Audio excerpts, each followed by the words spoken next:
Hey guys, it's Kesara, and today I'm going to be doing my most anticipated releases for summer 2021. So I planned to do this video as my most anticipated releases for the rest of the year. There are just a lot of books that I'm anticipating in like the end of the year, like September through November, specifically the months of September and November are huge for me. So I want to do a video separate that's just including that. These are just fun summer reads that I feel like that I'll end up really liking. So I'm definitely excited for these as well. And one of my most anticipated books of the entire year is in July. So that makes me really excited also. Like, I mean, I have 3 books in particular that I'm like really excited for. 2 of them are in the end of the year, but one of them's in July, which I'm really excited for, which I cannot wait. But I also have a lot of other anticipated releases that I'm really excited for also. So let's just get into them. So we're gonna start off with my most anticipated releases for the month of June. By the time this video comes out, these are probably already gonna be out, but I still wanted to talk about them. The first one is One Last Stop by Casey McKiston. I'm super excited for this. It sounds like a really great, fun summer read for me because it's a romantic contemporary. And the last book that I read by Casey McKiston was Red, White, and Royal Blue, which I absolutely loved. And it was just so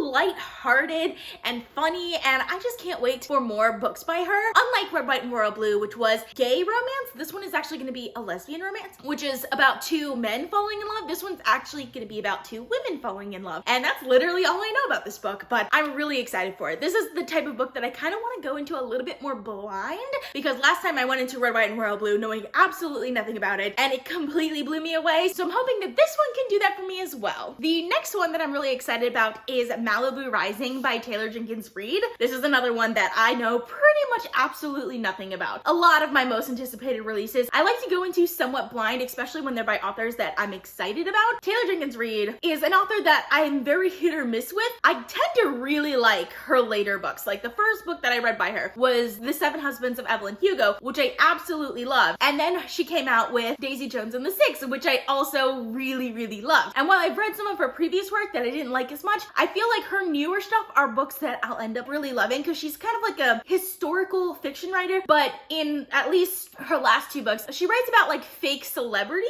and I actually really like that because it has like this memoir type feel to it. It feels like nonfiction, but it's not, and it's great, and I absolutely love it. And I'm really excited for this next book, which is Malibu Rising, which I believe is also historical fiction. I don't know if I'm gonna get to it anytime soon, but hopefully I can get to it before the end of the summer because it feels like the type of book that I'd want to read during the summer. Also, if you haven't read her previous books, they're really great on audio, especially Daisy Jones and the Six. Really good on audio. And the last book that I'm really excited for in June is The Chosen and the Beautiful by Nevo. So this is actually a historical fantasy novel, which makes me really excited. I have this like section of historical fantasy novels that I really love reading, especially when they're atmospheric with really beautiful writing. And Nevo is an author that I've read previously. She has 2 novellas out, which are The Empress of Salt and Fortune and When the Tiger Came Down the Mountain, and both of them are really beautifully written. So I feel like she'll do a really good job in this category as well, and I'm really excited to see how it goes. So now we're going to talk about my most anticipated releases for the month of July. So the month of July is when my most anticipated release for this time period is coming out, and I'm really excited for it. But before we get to that one, I want to talk a little bit about Gods and Monsters by Shelby Mahiran.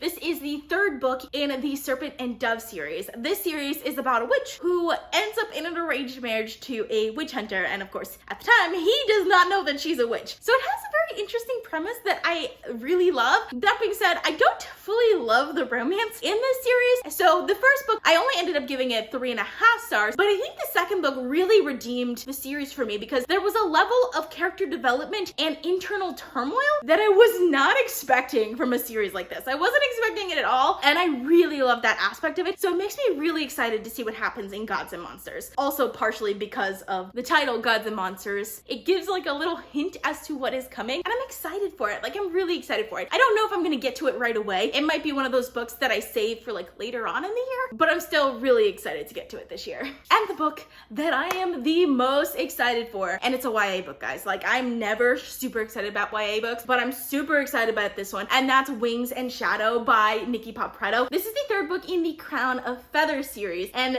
Crown of Feathers is the 1st book in the series, which completely surprised me. I picked it up on a complete whim because I got it in an Owl Crate box. This was when I was trying to decide if I liked Owl Crate or not, which I decided eventually that I didn't like Owl Crate, but that's because the only book that I got from them that I actually liked out of the 6 books that I got from them was Crown of Feathers, and wow, this one just completely blew me away. It is a YA high fantasy about Phoenix Riders, and the first book is about a girl who wants to become a Phoenix Rider. She and her sister actually both want to become Phoenix Riders, but they get split up pretty early on, and her name's Veronica, and she joins a group of Phoenix Riders, and in order to train with them, she has to pretend to be a boy. It has a very cliche like setup, but there is so much lore and world building and backstory and historical context to this world that it just works so well for me. It's such a great high fantasy. I absolutely loved every second of this, and it has really great characters too, and character relationships and morally gray characters. It just has everything that I want from a fantasy series, and happens to be YA, so I won't hold that against it. I absolutely love the first book in the series. I enjoyed the second book as well, but I felt a little bit like it was suffering from middle book syndrome, but that makes me super excited to get to the last book. I think it's the finale. I think it's a trilogy, in which case I'm really excited because I absolutely love trilogies, and finales in the trilogies are usually my favorite book in the series, so that makes me really excited. I'm definitely going to be rereading the first 2 books in the series in anticipation because I'm just so excited for it. Honestly, I might get to Crown of Feathers later this month just because of how much I'm excited about Wings of Shadow finally being released. Seriously, I'm so excited. You have no idea. I'm gonna be binge reading this book as soon as I get it. So now we're gonna move on to my most anticipated releases for August. Out of all of the months, August is probably the one that I'm least likely to read this summer, mostly because of the type of novels that there are in August. They're not as happy as the ones that are coming out in June and July, but I'm still really excited for them. So let's get into these books. The first one is the one that I'm probably the most likely to read during the summer, and that's The Heart Principle by Helen Hoang. So Helen Hoang is a romantic contemporary author, and I like to pick up her novels. She generally has Asian main characters, which I'm excited for. The last 2 novels that I read by her, it's been a while, but I remember liking both of them very, very much, so I'm really excited for this. And what I liked about the previous novels is that we got insight into the culture of our main characters, and there were cultures that I didn't really know very well, so I really like that. I'm really hoping that this one will be like that as well, and that it'll just be fun and lighthearted as her previous romantic contemporaries have been. So I'm really excited for that, and hopefully I'll end up loving this one. The next 2 are books that are of the thriller horror variety, so I'm less likely to read them in the summer, but I'll probably get to them sometime around late September and October.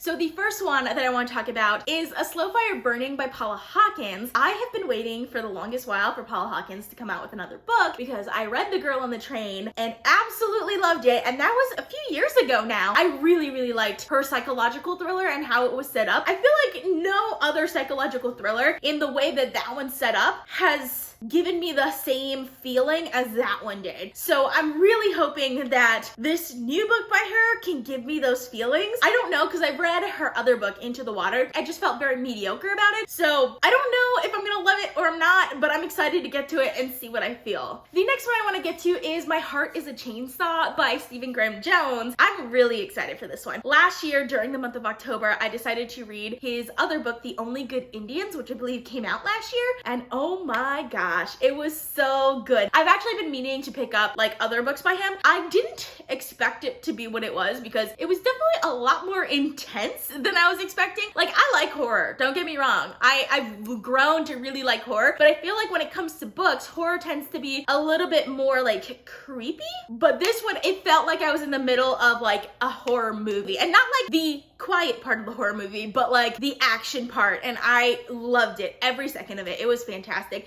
It was creepy, but at the same time, there was a lot of action right away, and I really liked that, so I'm really excited to get to more of his books, and because he has a book coming out in August, so of course, I'm also excited about his new work that's coming out in August. I haven't read any of his previous works other than The Only Good Indians, but he seems like an author that I'll end up really liking. And then finally, we're gonna get to the fantasy new releases that I'm excited for in August. The first one is Nolan by Michael J. Sullivan. Last year, I read Michael J. Sullivan's Rhaeria Revelations. I think I still have one book in that series left to go, but that makes me excited to read more of his work. I didn't know what to expect going into the series, but one thing I realized almost immediately when I went into the series was that I really like his writing style, so I want to read like pretty much all of his works. I do have a lot more of his books that I want to read before his new one that's coming out in August, but I definitely am excited for that one as well. And lastly, we have The Pariah by Anthony Ryan. Along the same lines as the last book, Anthony Ryan is the author that I picked up for the first time back in 2019, but I picked up Bloodsong last year, which made me just really want to read more works by him. I do think I want to finish that series potentially first before going to this one, but I don't know. I haven't decided yet because I actually really like the cover of this one, and it really intrigues me because it gives me kind of like a horror vibe to it, but it's a high fantasy. So I don't know. I'm excited for it either way, and I can't wait to read more by this author.